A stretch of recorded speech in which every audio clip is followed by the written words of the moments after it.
বাংলাদেশে রাজনীতিবিদদের রুদ্ধদ্বার উন্মুকের পথে আরও ধৈর্য ধরলে বোধ করি অধিক সুন্দর হতো। দেখুন, একটি বিষয় মনে পড়ে, সর্প সর্প যখন একটি মানুষকে আঘাত করতে শিখেছে, সে তাৎক্ষণিকভাবে বা সময়ের মধ্যে আরও 10টি মানুষকে আঘাত করতে পারবে বলে সে স্বীকৃতি পেয়েছে যতদিন না মরবে। তাহলে আজকে আমরা বিশ্বময় মানুষ বা আমাদের দেশের যে সকল ছেলেরা, সন্তানেরা, তোমাদের বুদ্ধি আছে থাকাকালীনও তোমরা যেভাবে হতাহত করছো মানুষকে, বুকে ছুরিকাঘাত, বিভিন্ন কলা কৌশলে মান অপমান, দুনিয়া থেকে বিদায় করে দিচ্ছ, আবার কেউ বা আমরা কোথাও গিয়ে ঠাঁই বেঁধেছি,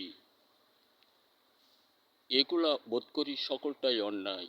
যেখানে গিয়ে ঠাঁই বেঁধেছি, ঠাঁই পেয়েছি, ওইখানটাও আমার জন্য নিরাপদ নয়। এই কারণেই ওখানে গিয়ে আমি সঠিক বুদ্ধি পাচ্ছি না, আমি পাচ্ছি উস্কানি আমার আরেক ভাইকে হত্যা করার জন্য, আরেক ভাইকে অপমান করার জন্য, আরেক ভাইকে বিদ্বেষিত চোখে দেখার জন্য। এটা বোধ করি আমাদের রাজনীতির ক্ষেত্রে অশোভনীয় আচরণ। আমার ক্ষুদ্র জ্ঞানের ধারণা প্রকাশ করলাম।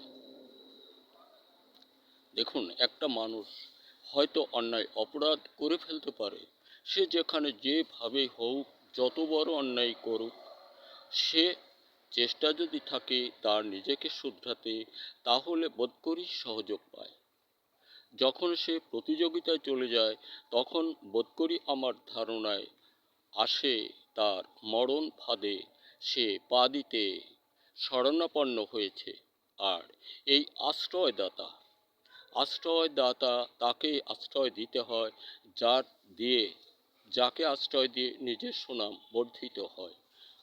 তাকে আশ্রয় দেওয়া ঠিক নয়, যাকে আশ্রয় দিলে বিশ্বময়ে নিজেকে বদনামের ঝুঁকিতে ফেলতে হয়। তাহলে ভাবুন, এগুলোই রাজনীতির কথা। আমরা কৃষক মানুষ, মাঠের মানুষ, আমরা এতটুকু জানি, বলছি। আর একটা বিষয়, আমরা কৃষক, মাঠে চাষাবাদ করি। একটা জমি ধরুন 4টা আইল থাকে চারদিকে, তাহলে আমার এই জমিতে ধরি 46 শতক বা 1 বিঘা জমি। দেখা যাচ্ছে সাইডের লোক নিচ দিয়ে লাঙল দিয়ে বা যে করেই হোক ধীরে ধীরে আমার 2 শতক সে নিয়ে গেছে। এই জ্ঞানটা আমার নেই, আমার জমির পরিমাপ আমার সঠিকভাবে জানা নেই, আমার আগের যে ফসল হওয়া তা হচ্ছে না, কারণ জমি তো 2 শতক নেই, তাহলে 2 শতক জমির ফসল বেরো যাচ্ছে। এখন আমি কৃষক হিসেবে ওই জমি আমার দখলে আনতে হবেই, এনিওয়ে। আমি যদি না আনতে পারি, তাহলে আমার বাবার পৈতৃক সম্পত্তি টিকবে না, আর ক্ষতিগ্রস্ত আমি নিজেই হব। যে নিয়ে গেল সে লাভবান হবে, যতটুকু হোক সে অতটুকু লাভবান হবে।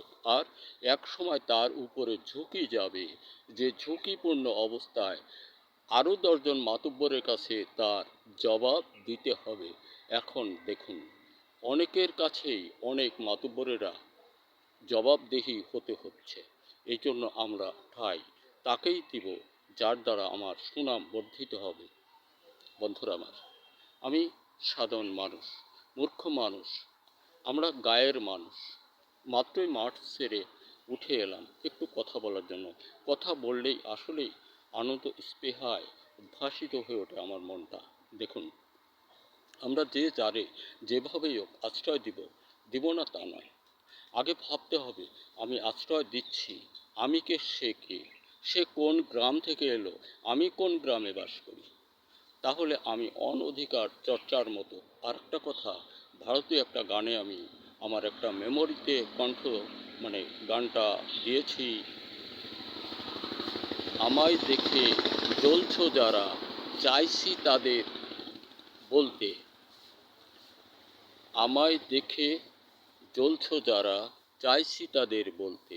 পিএনপিসি না করে তুই তোর চরকায় তেল দে। কথাটা অনেক অনেক গুরুত্বপূর্ণ। এই জন্য আমরা সবাই সদা জাগ্রত হই, নিজেকে ভাবি। আরেকজনকে ভাবার সময় আমাকে যদি আমি ভাবতে যাই, আমি তো অখাদ্য খাচ্ছি, তাহলে আমাকেই তো আমি ভাবতে পারি না, আরেকজনকে ভাবার সময় আমার নেই। যে সময় কৃষক বন্ধু, আমরা ফসল উৎপাদন হতে দূরে যাব না। আমার ঘরে আছে বারুদ মধুবন মেঘবান গবেষণায় এমন 22টি পণ্য, মাটি ও ফসল বিষয়, মাছের জন্য 8টি, অন্যান্য বিষয় আছে।